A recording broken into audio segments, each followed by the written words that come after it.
Hey guys, do you see this? Yeah. I found the longest dark side on a video. It's gotta be 6:30 hands down. Everyone keeps talking about how Encanto doesn't have a villain. Well, everyone is wrong. Dolores is the villain of Encanto, and I'm about to prove it. Yeah, the dark side.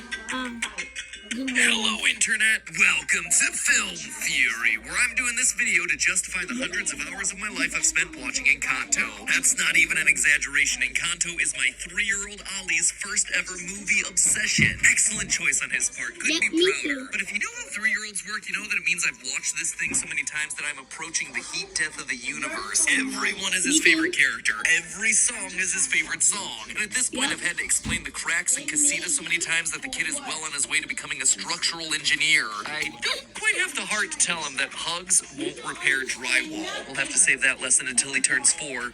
Obviously, I'm joking. Casita isn't made of drywall, but rather a combination of stone, bamboo, and clay in the traditional Latin American construction style called bajarec. You can actually see the bamboo structure here while Mirabel chases Bruno through the walls. That said, when Casita collapses, you don't actually see any of the bamboo, or really any of the interior structural components of the house. Instead, it's just a lot of stone and plaster. Where did the inside of this house go, Disney? Could it be Casita's magic? Could it be secret hidden lore? Could it be that I've watched this movie one too many times? Yes, definitely the last one. As you might have figured out, around watch 37, I started to notice some crazy details inside this thing to help keep me sane. Like here, where Tia Peppa covers the ears of a stuffed teddy bear while she's talking about he who shall not be named. Or here, where it looks like they gave Mirabel's father some hidden Mickey ears. Or how the closing song literally brings together every other song from the show while also giving me some strong Spring Awakening vibes. Like the stars don't shine, they burn. All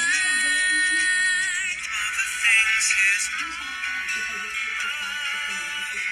Of course, I'd be remiss if I didn't mention the fact that Luisa's Coliseum is filled with donkeys cheering her on. And of course, I have to get this rant off my chest, but when Mirabel climbs to the top of Bruno's room, what she's climbing on doesn't actually exist in the overhead shot. You can actually tell based on her angle relative to the door that she's supposedly facing. And don't even get me started on how there's nothing for her to anchor her swing from, and that her swing's momentum doesn't match the angle of her landing. You can tell that this was probably at one point a montage that was cut down to one final swing in the final release. Just saying, the Bruno's room scene really bothered me. But of everything in this movie, no character has quite as many interesting animation details as Dolores. Like here in We Don't Talk About Bruno, where the fish girl, the only non-family member in the lineup, gets replaced in the dancing with Dolores. So weird detail, right? Probably it's some leftover element from the production. But what's really interesting are Dolores' character details. Like here where she's forced to cover her ears when the fireworks start going off because of her super hearing. Or here where she claps using only 2 fingers because, again, doing more than that would hurt her ears. Or here where she casts an evil side eye to her cousin Isabella. Hold on, what? That sort of a passive-aggressive look isn't something that I would expect to see out of a sweet, unassuming character like Dolores. I mean, this is a character that a ton of people stand for being the unsung hero of the family. But then I did what I tend to do. I dug a bit deeper. And I really started to think about what we see and hear from Dolores throughout this movie. And bit by bit, the pieces started to add up. Dolores is actively working against the family. She is miserable. She is sick of getting passed over, and she's weaponizing Mirabel in order to sabotage the family and extinguish the miracle. Oh, I'm sorry. Is that an uncomfortable truth? I just have one thing to say to that. Let's start off with some of the details I already mentioned about Dolores' gift. We're told in the opening song that because of her super gift of hearing, she...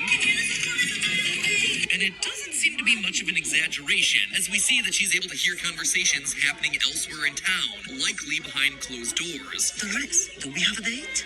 Tonight.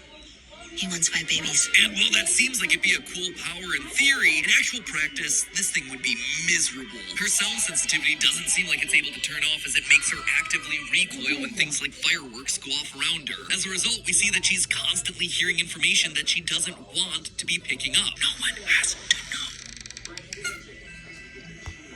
I know.